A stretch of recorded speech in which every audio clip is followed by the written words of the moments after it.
의원님 질의해 주시기 바랍니다.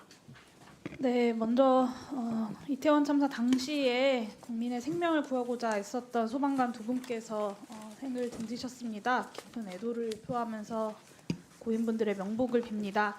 최동석 처장님, 네. 관련해서 질문을 좀 드리겠습니다. 돌아가신 소방관분 중에 한 분은 공무상 요양을 신청을 하셨었지만 업무상 관련이 없다라는 이유로 불승인이 났어요. 네. 사건 발생 2년 뒤에야 초진을 받았다라고 하는 것이 주요한 불승인 이유라고 들었는데요. 납득이 되십니까?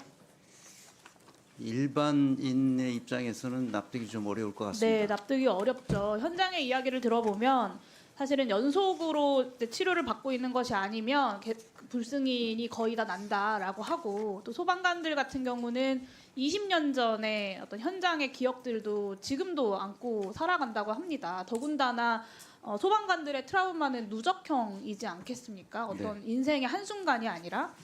이 참사 트라우마라고 하는 것이 단기간에 해결되는 것이 아니고 수년간의 외상 후 스트레스 장애를 동반하는 경우가 많은데, 심의위원회가 이런 참사 트라우마의 특성, 그리고 소방관이라고 하는 소방공무원들의 업무의 특성을 간과한 채 업무 관련성을 소극적으로 판단했다고 봅니다. 큰 틀에서 동의하시죠?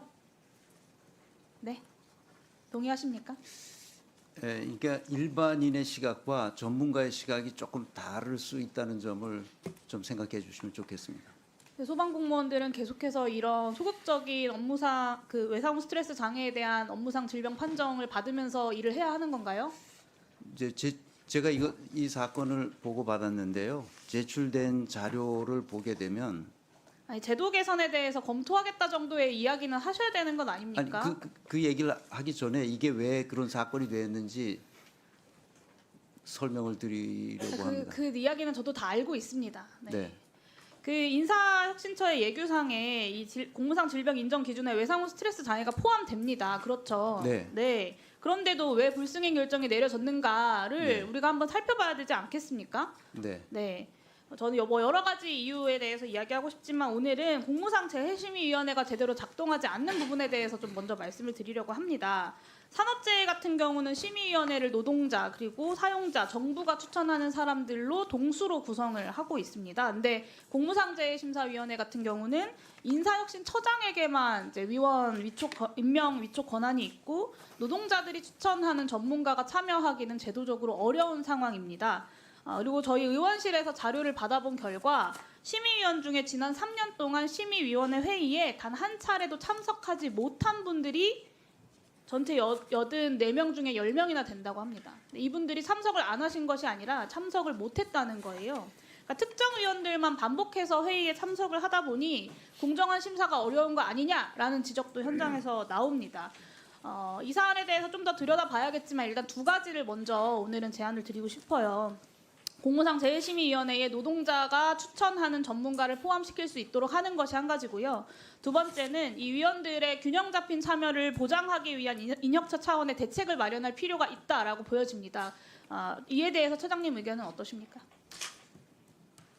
이게 재해냐 아니냐, 그 공무상 재해냐 아니냐는 판단은 이게 본인 그 신청인의 또는 그 유족의 개별 사안에 대해서는 대해서. 기존의 절차에 대해서는 저도 잘 알고 있습니다. 근데 기존의 문제점에 대해서 지적을 한 거고 이에 대해서 검토를 하시겠냐라고 여쭤본 겁니다. 네, 검토하겠습니다. 네. 이번 일을 계기로 이 공무상 재해인정제도에 대해서 전면적인 점검에 좀 나서주시기를 요청을 드립니다. 국정감사 때까지 관련 논의들을 더 이어나가면 좋겠습니다. 네. 유재성 차장님과 윤호중 장관님께 질문 드려야 되는데 대행님께 질문 드릴게요. 먼저 차장님, 국가기관과 지자체에 근무하는 청원경찰 약 1만여 명이 최대 5년치에 해당하는 정근수당의 군 경력 인정분을 급여 삭감 방식으로 환수당하고 있는 상황 알고 계시죠? 예, 알고 있습니다. 네, 한 개 부처에서 제가 파악하기로는 한 개 부처에서만 841명이 대상으로 이 환수가 진행이 되고 있고 그 규모가 15억 5,900만 원이라고 합니다. 1,000만 원 넘는 규모를 환수당해야 하는 청원 경찰들도 12명이 넘습니다. 한 개 부처에서만. 근데 이게 만약에 전체 부처로 늘어나게 된다면 파악을 다 해보게 된다면 대상이 훨씬 더 늘어나게 될 텐데요. 이게 사실 청원경찰법 시행령에 대한 법제처 유권 해석에 따라서 이렇게 된 건데 이 유권 해석이 10년도 더 넘은 2014년에 있었고요.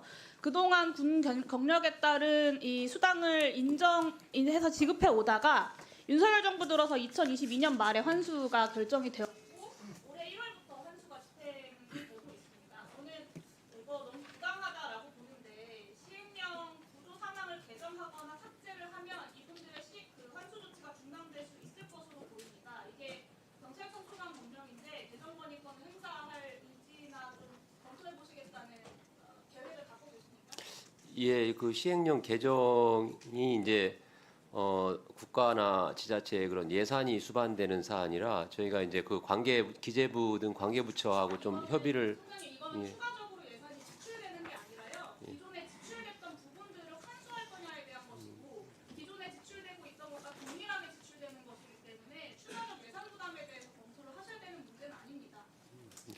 네. 하여튼 그런 부분이 있기 때문에 제가 검토해 보겠습니다. 네, 저 대행님께 한 말씀만 드리겠습니다.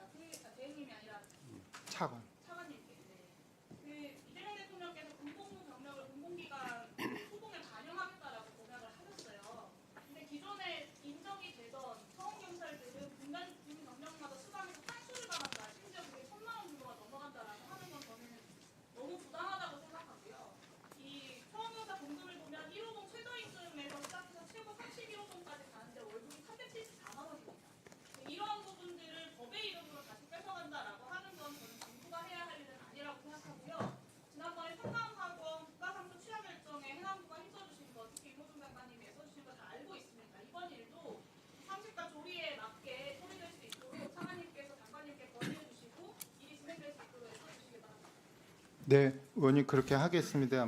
보니까 네. 보수 봉급 수당인데 수당에 지금 문제가 있는 거지 않습니까? 그래서 이런 부당한 대우가 있지 않도록 경찰청 소관이 경찰청이니까 하여튼 관계기관하고 협의하도록 하겠습니다. 네, 수고했습니다. 다음은 최현일 의원님.